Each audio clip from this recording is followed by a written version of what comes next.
जय हिंद साथियों। तो जैसे कि बिहार पुलिस सिपाही की परीक्षा के लिए हमने एक न्यू मॉडल प्रैक्टिस सेट को स्टार्ट किया है, जिसमें साथियों कल आपका एक क्लास हो चुका है, आज आपका दूसरा क्लास चलेगा।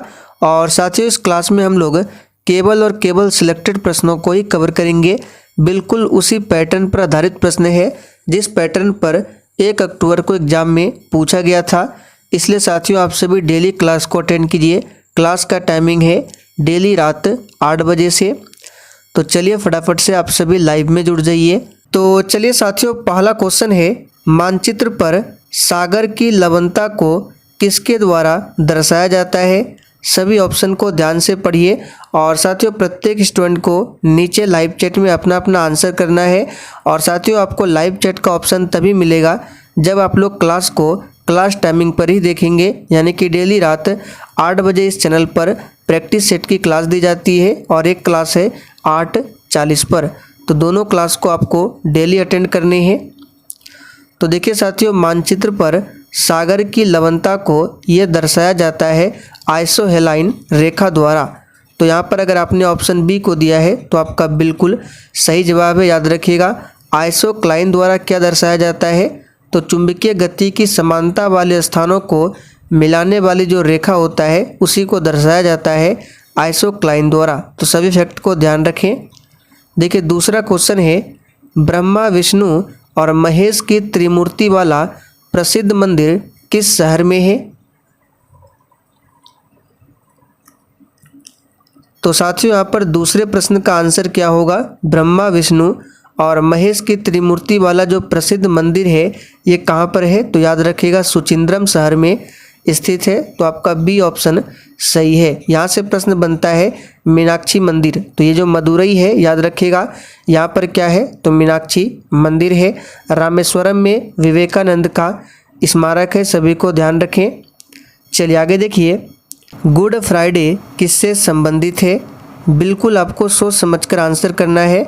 और साथियों जैसे कि आप सभी को पता है कि 1 अक्टूबर एग्ज़ाम रद्द के साथ साथ जो 7 अक्टूबर और 15 अक्टूबर को एग्ज़ाम था उसको भी कैंसिल किया गया है और CSBC द्वारा फिर से नया डेट जारी किया जाएगा।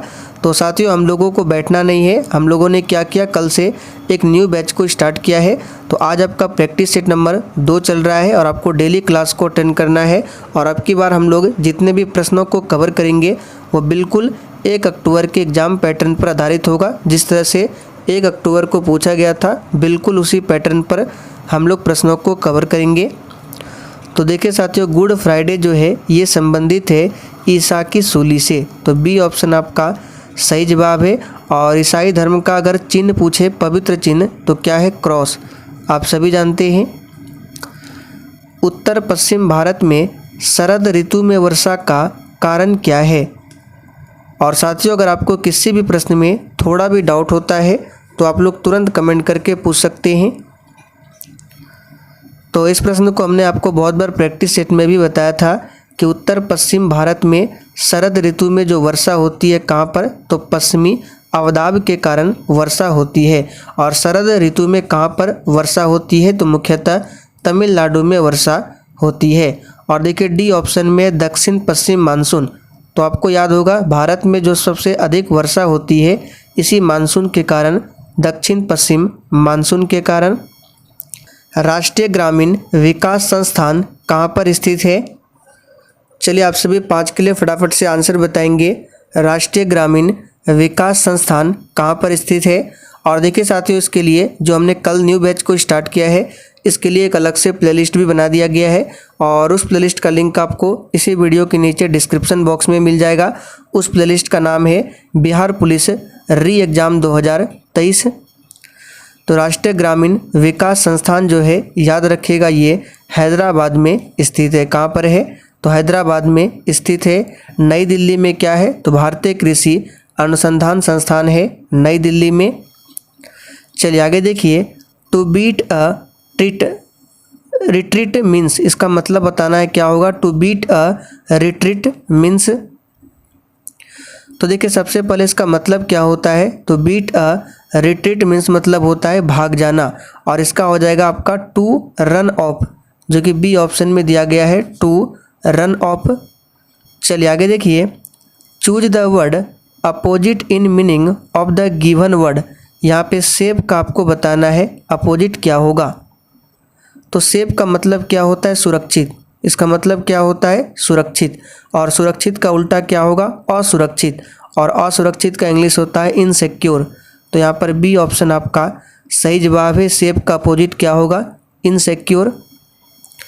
चलिए आगे देखिए, fill in the blanks with suitable verb from make hay while the sun. यहाँ पे क्या होगा? वर्ब बताना है आपको, सूटेबल वर्ब।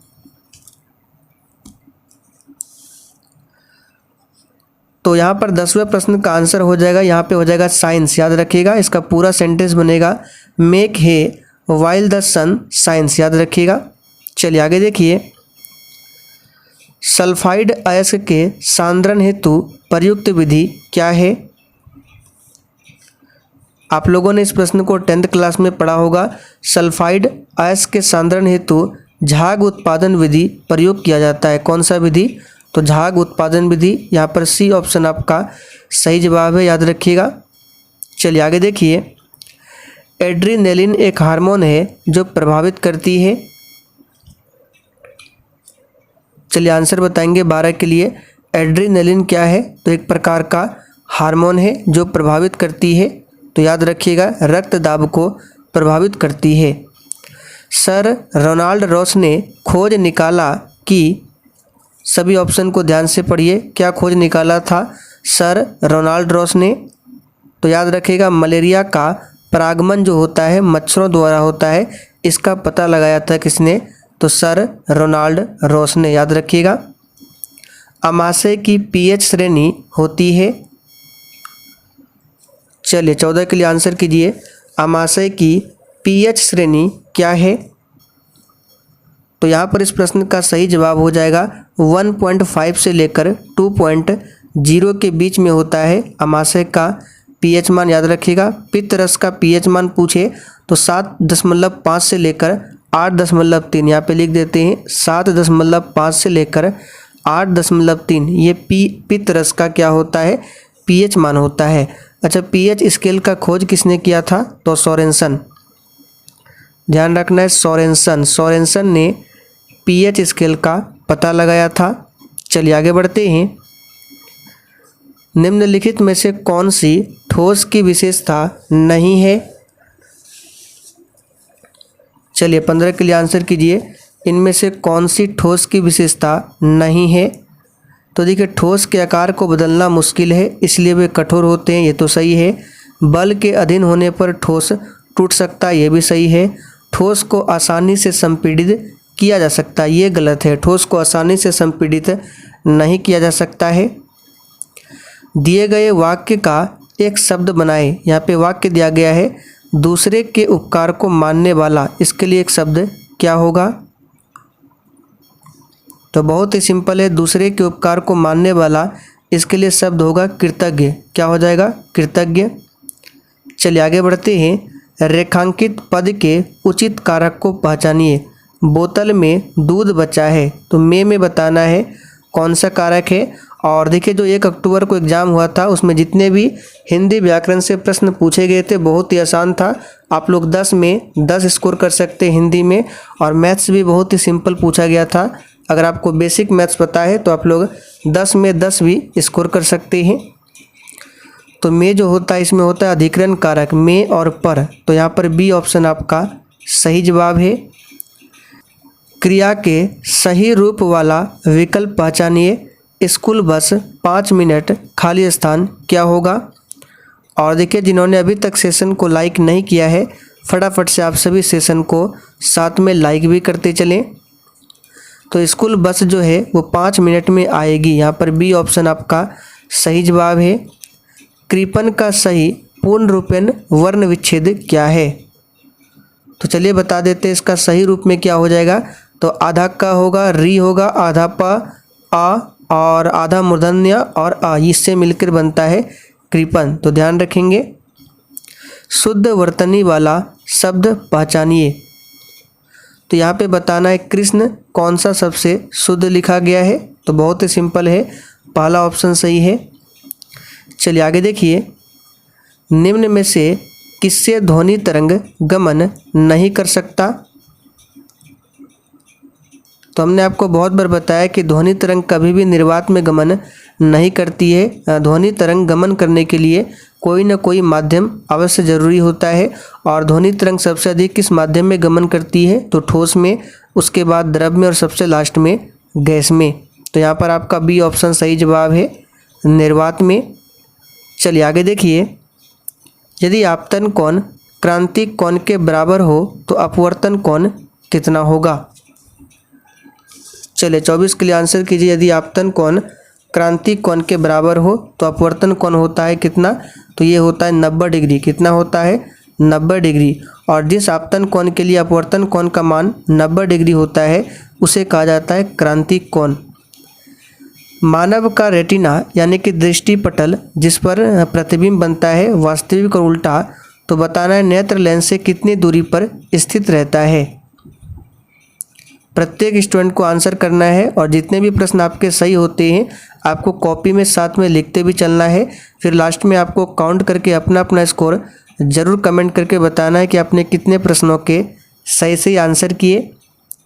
तो इसका सही जवाब क्या होगा? मानव नेत्र के रेटिना एवं नेत्र लेंस की जो बीच की दूरी होती है 2 सेंटीमीटर या फिर 20 mm। तो यहाँ पे 2 सेंटीमीटर दिया है, ऑप्शन में कभी कभी 20 mm भी देता है, तो इसको ध्यान रखें, दोनों एक ही है। विद्युत विभव कौन सी राशि है? तो बहुत ही सिंपल है, विद्युत विभव जो है ये एक प्रकार का क्या है? तो अदिश राशि है। और विद्युत विभव का SI मात्रक पूछे तो वोल्ट होता है। क्या होता है? वोल्ट होता है। निम्न में ऊर्जा का सबसे बड़ा मात्रक कौन सा है? तो प्यारे साथियों, ऊर्जा का सबसे बड़ा मात्रक जो होता है किलोवाट घंटा होता है। क्या होता है? किलोवाट घंटा। इसको इस तरह से लिखते हैं KWS से।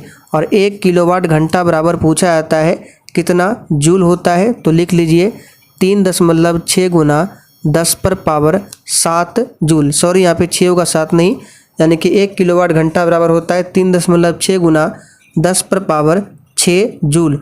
और 1 जूल में कितना अर्घ होता है? तो 10 पर पावर 7 अर्घ होता है। सभी को ध्यान रखें। 1 कैलोरी में कितना जूल होता है? तो 4.2 जूल होता है 1 कैलोरी में। ये सभी प्रश्न पूछा जाता है, इसलिए हमने आपको बता दिया। निम्नलिखित में से कौन सा कथन सत्य है? तो देखिए, अम्ल क्या करता है? लाल लिटमस के रंग को बदलकर नीला कर देता है। तो यहाँ पे सत्य पूछा गया, बिल्कुल गलत है, क्योंकि अम्ल क्या करता है? नीला लिटमस को लाल करता है, न कि लाल लिटमस को नीला। ये तो गलत है। क्षार नीले लिटमस के रंग को बदलकर लाल करता है, ये भी उल्टा दिया गया है। क्षार स्वाद में कड़वा होता है, ये बिल्कुल सही है, क्योंकि आप सभी जानते हैं क्षार वास्तव में स्वाद में कड़वा होता है। अम्ल स्वाद में नमकीन होता है, ये गलत है। तो सी ऑप्शन ही आपका क्या होगा? यहाँ पे सही होगा, ध्यान रखेंगे। चलिए आगे बढ़ते हैं। दाब बढ़ाने पर जल का हिमांक क्या होगा? तो प्यारे साथियों, दाब बढ़ाने पर जल का हिमांक क्या होगा? तो याद रखिएगा, सही जवाब है घटता है। दाब बढ़ने पर जल का हिमांक घटता है। और दाब बढ़ने से जल का क्वथनांक पूछे तो बढ़ता है। आगे देखिए, गैसों में ध्वनि की चाल स्वतंत्र रहती है आर्द्रता से, ताप से, दाब से या फिर तीनों से? तो गैसों में ध्वनि की चाल जो है वो दाब से स्वतंत्र रहती है। तो यहाँ पर बी ऑप्शन आपका सही जवाब है, दाब। और दाब का SI मात्रक पूछे तो पास्कल होता है। चलिए आगे देखिए, एक वस्तु के क्रय मूल्य पर 170% लाभ होता है यदि क्रय मूल्य में 20% की वृद्धि होती है लेकिन विक्रय मूल्य जो है वो समान रहता है, तो नया लाभ प्रतिशत कितना होगा? यहाँ पर हमने एक क्वेश्चन मैथ से रखा है। वैसे हम लोग मैथ्स के प्रश्नों को इस प्रैक्टिस सेट में नहीं कवर करेंगे, इसलिए यहाँ पर आप लोग देख सकते हैं 30 के बाद हमने डायरेक्ट 36 नंबर प्रश्न को यहाँ पे कवर किया है, क्योंकि हम लोग मैथ्स के प्रश्नों को नहीं कवर करेंगे। तो यहाँ पे देखिए, इसको कैसे सॉल्व करेंगे, बहुत ही सिंपल है। क्या बोला गया है कि एक वस्तु के क्रय मूल्य पर 170% का लाभ होता है। मान लीजिए किसी वस्तु का CP है, यानी कॉस्ट प्राइस, क्रय मूल्य 100, तो इस पर 170% का लाभ यानी 100 पर 170% का लाभ का कहने का मतलब है 100 गुना 170/100, 100 से 100 कैंसिल यानी 170। यहाँ से आपका प्रॉफिट आ गया 170। तो बताइए एसपी कितना हो जाएगा? तो एसपी आपका हो जाएगा सीपी और प्लस यहाँ पे क्या होता है पी, क्योंकि एसपी बराबर क्या होता है यानी विक्रय मूल्य बराबर क्या होता है क्रय मूल्य जोड़ लाभ। तो क्रय मूल्य 100 है और लाभ कितना है 170, तो ये आपका हो जाएगा 270। अब यहाँ पे हम लिख देते हैं सीपी हमारा क्या आ गया 100, एसपी हमारा क्या निकल के आ गया तो 270।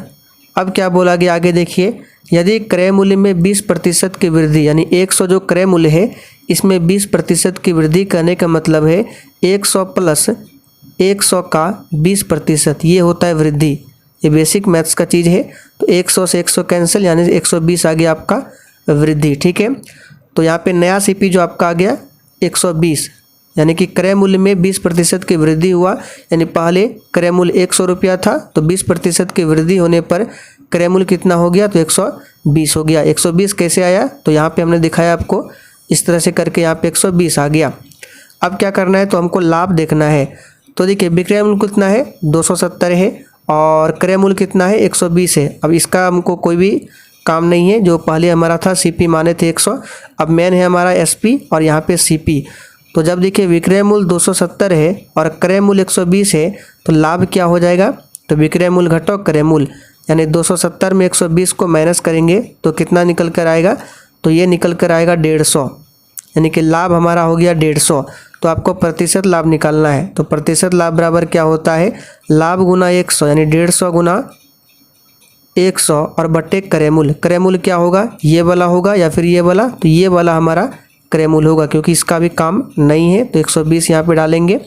अब देखिए 0 से 0 कैंसिल, इसको 3 से काटेंगे 4 बार में, 3 से इसको 50, फिर यहाँ पे देखिए 2 से ये 25, फिर 25 250, यानी कि इसको सॉल्व करेंगे तो पूरा आपका सॉल्व करके आएगा 125%। तो देखिए किस ऑप्शन में दिया गया 125, तो डी ऑप्शन में दिया गया है। चलिए आगे देखिए, चतुर्थ बौद्ध संगति का आयोजन हुआ था। चलिए 41 के लिए आंसर करेंगे फटाफट से। यहाँ पे देखिए हमने 36 नंबर कवर किया, उसके बाद 41, क्योंकि मैथ्स के प्रश्न थे हमने स्किप किया है। तो यहाँ से आपको चारों बौद्ध संगतियों को ध्यान रखना है। तो पहला बौद्ध संगति जो हुआ था अजातशत्रु के शासनकाल में, ध्यान रखिएगा। दूसरा कालाशोक के समय में, तीसरा अशोक के समय में, और चौथा जो हुआ था ये कनिष्क के शासनकाल में, ध्यान रखेंगे। और चतुर्थ बौद्ध संगति ये इम्पोर्टेंट है। चतुर्थ बौद्ध संगति का अध्यक्ष पूछा जाता है कौन था, वसुमित्र, और उपाध्यक्ष कौन था तो अश्वघोष। और चतुर्थ बौद्ध संगति में ही जो बौद्ध धर्म था वो हीनयान और महायान दो संप्रदाय में बढ़ गया था। किस संगति में, तो चतुर्थ बौद्ध संगति में। और चतुर्थ बौद्ध संगति के अध्यक्ष और उपाध्यक्ष के नाम को ध्यान रखना है। चलिए आगे देखिए, शैव संप्रदाय के सबसे बड़े दार्शनिक तथा प्रचारक कौन थे। और जितने भी एक्स्ट्रा फैक्ट को बता रहे हैं, अगर आप लोग लिखना चाहे तो लिख लीजिए, इम्पोर्टेंट रहेगा। तो शैव संप्रदाय के सबसे बड़े दार्शनिक तथा प्रचारक शंकराचार्य थे। कौन थे, शंकराचार्य, याद रखिएगा। वल्लभाचार्य की बात करें तो पुष्टि मार्ग का प्रतिपादन किया था इन्होंने, वल्लभाचार्य ने। भारत में व्यापार संबंध स्थापित करने वाला अंतिम यूरोपीय देश कौन था। यहाँ पर ऑप्शन के अकॉर्डिंग आंसर करना है। इन चारों ऑप्शन में से अंतिम यूरोपीय देश कौन था, तो याद रखिएगा फ्रांस। कौन था, तो फ्रांस था ऑप्शन के अकॉर्डिंग। चलिए आगे देखते हैं, अशोक द्वितीय के नाम से किसे जाना जाता है। और साथियों जिसने अभी तक लाइक नहीं किया है फटाफट से आप लोग सेशन को लाइक कीजिए। तो अशोक द्वितीय के नाम से किसे जाना जाता है, तो याद रखिएगा कनिष्क को जाना जाता है। कनिष्क कौन थे, कुषाण वंश के शासन थे और इसी के दरबार में रहते थे चरक, जिन्होंने चरक संहिता की रचना की है। निम्नलिखित में से किसने 712 में भारत पर आक्रमण किया था। ये तो बहुत ही सिंपल है, मोहम्मद बिन कासिम ने 712 ईस्वी में भारत पर आक्रमण किया था। निम्नलिखित में सबसे अधिक सुधारवादी भक्ति संत कौन थे? तो सबसे अधिक सुधारवादी भक्ति संत कौन थे? तो कबीर थे। तो सी ऑप्शन आपका सही जवाब है। कबीर किसके शिष्य थे? तो रामानंद के शिष्य थे, जो कि ए ऑप्शन में दिया गया है। तो कबीर जो है रामानंद के शिष्य थे। और कबीर की पुस्तकें याद रखिएगा बीजक, पूछा जाता है बीजक पुस्तक किसके द्वारा लिखित है? तो कबीर के द्वारा। बीजक हो गया, साक्षी हो गया, शबद हो गया, ये सभी पुस्तकें जो है कबीर के द्वारा लिखित है। नामदेव की बात करें तो महाराष्ट्र के महान संत है नामदेव। जालियांवाला बाग हत्याकांड की तारीख क्या है? चलिए, इस प्रश्न का आंसर सभी को आता है।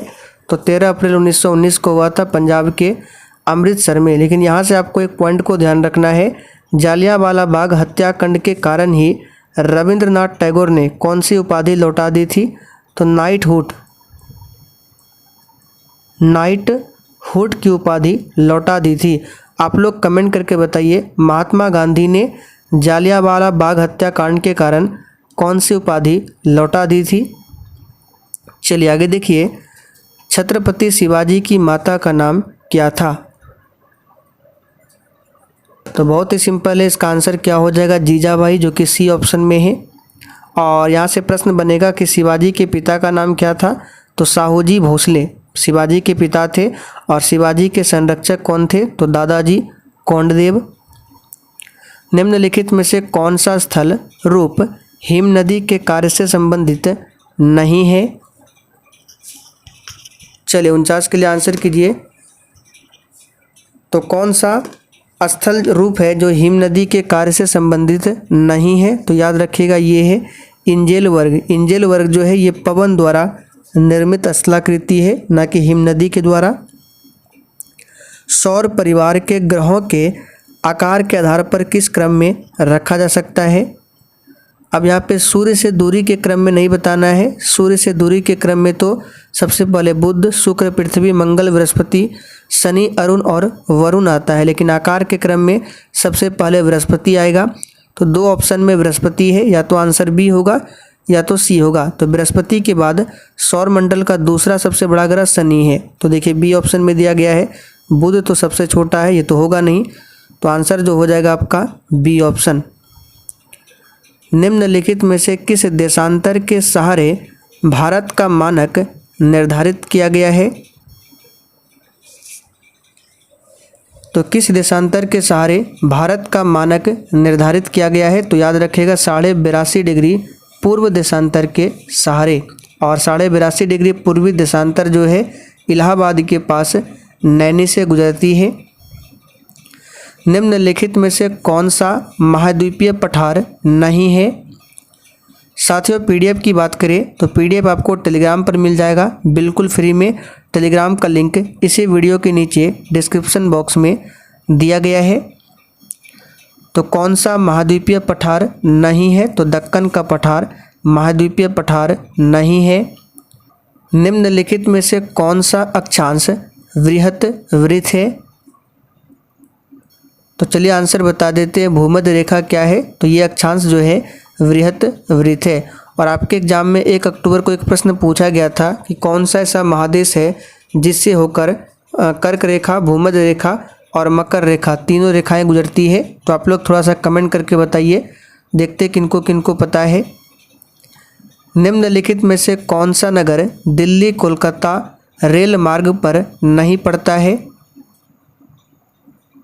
तो ये है वाराणसी। याद रखिएगा कौन सा है? वाराणसी। निम्नलिखित में से कौन सा उद्योग यूरोप के रूर औद्योगिक प्रदेश में प्रसिद्ध है?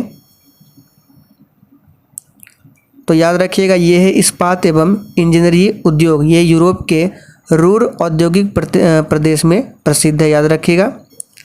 चलिए आगे देखिए, पनामा नहर किन दो महासागरों को जोड़ती है? तो देखिए इस प्रश्न को हमने बहुत बार बताया है, लेकिन यहाँ पे प्रश्न बन सकता है कि पनामा नहर का निर्माण कब हुआ था? तो 1914 में पनामा नहर का निर्माण हुआ था और ये जोड़ती है प्रशांत महासागर और अटलांटिक महासागर को। अटलांटिक महासागर का आकार पूछे तो ऐसा आकार का याद रखिएगा। चलिए आगे बढ़ते हैं। साओ पालो किस फसल के उत्पादन के लिए प्रसिद्ध है? तो साथियों साओ पालो जो है याद रखिएगा ये कहवा फसल के उत्पादन के लिए प्रसिद्ध है। और विश्व के कहवा का पात्र पूछे कौन सा देश है? तो ब्राज़ील है। लेकिन भारत में सर्वाधिक कहवा पूछे कहाँ पर होता है? तो कर्नाटक में होता है। कहवा क्या है? तो एक प्रकार का ये पेय पदार्थ है।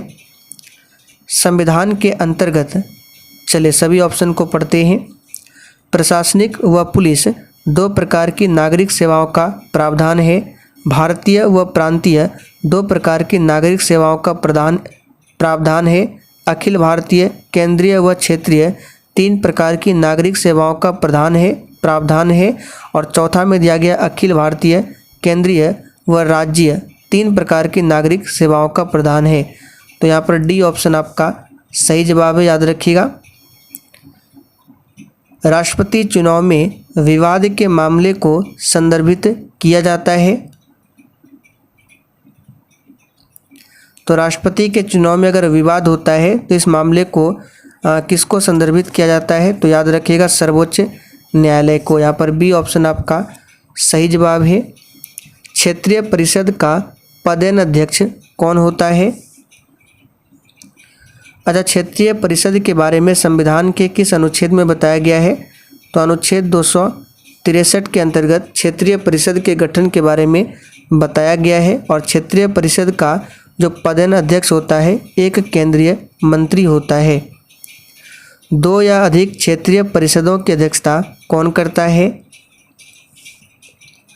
तो साथियों दो या उससे अधिक क्षेत्रीय परिषदों की अध्यक्षता जो है केंद्रीय गृह मंत्री करता है। यहाँ पर डी ऑप्शन आपका सही जवाब है, याद रखिएगा। जब कोई महिला किसी निर्वाचन में मतदान करती है तो वह प्रयोग करती है अपना नागरिक अधिकार, सामाजिक अधिकार, प्राकृतिक अधिकार या फिर डी राजनीतिक अधिकार को? तो याद रखिएगा राजनीतिक अधिकार का प्रयोग करती है।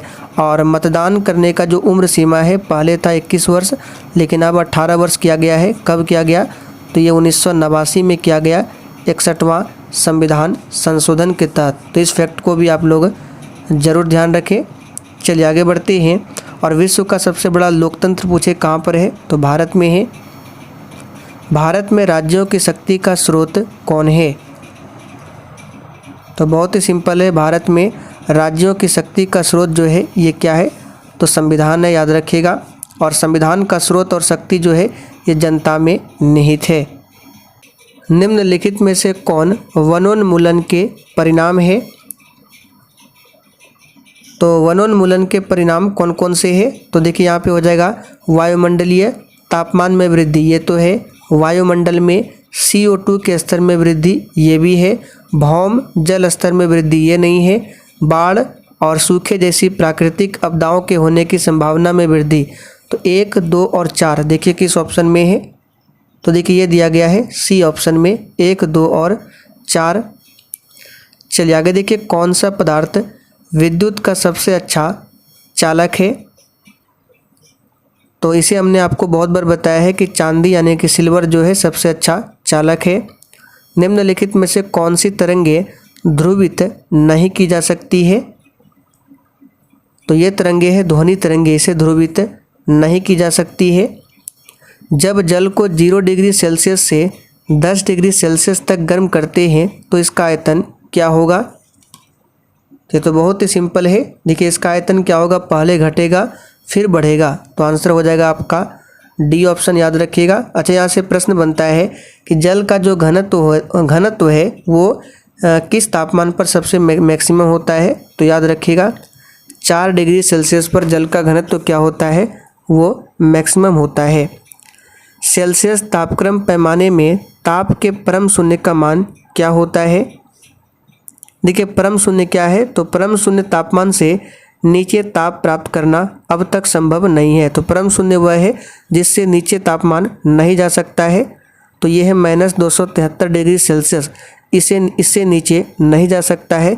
मैक्सिमम की बात करें तो मैक्सिमम के लिए कोई भी लिमिट नहीं है, मैक्सिमम कितना भी जा सकता है, लेकिन न्यूनतम जो है -273 डिग्री सेल्सियस तक ही जा सकता है, इससे नीचे नहीं हो सकता।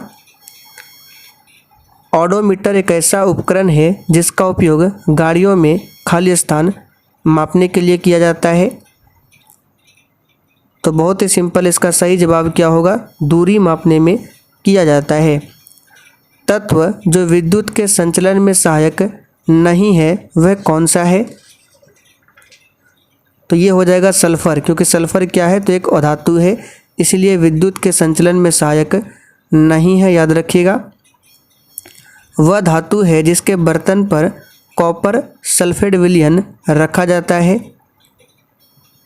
तो वह धातु कौन है जिसके बर्तन में कॉपर सल्फेट विलयन रखा जाता है? तो ये है Ag यानी कि सिल्वर, याद रखिएगा। सोडियम एसीटेट को सोडा लाइम विलयन के साथ गर्म करने पर प्राप्त होने वाला यौगिक कौन सा है?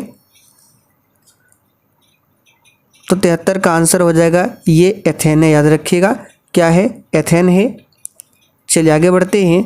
एक सर्वोत्तम अपचायक कौन है? तो एक सर्वोत्तम अपचायक यहाँ पर हो जाएगा क्लोरीन आयन, याद रखिएगा। कौन है? Chlorine ion. क्लोरीन एक अच्छा विरंजक भी है, और क्लोरीन की बात करें तो सर्वाधिक विद्युत बंधुत्व वाला तत्व पूछे क्लोरीन है, जबकि फ्लोरीन की बात करें तो ये सबसे अधिक विद्युत ऋणात्मक वाला तत्व है। K2Cr2O7 में क्रोमियम की ऑक्सीकरण संख्या क्या होगी? देखिए, हमने आपको स्पेशल वीडियो में ऑक्सीकरण संख्या निकालने के लिए बताया था।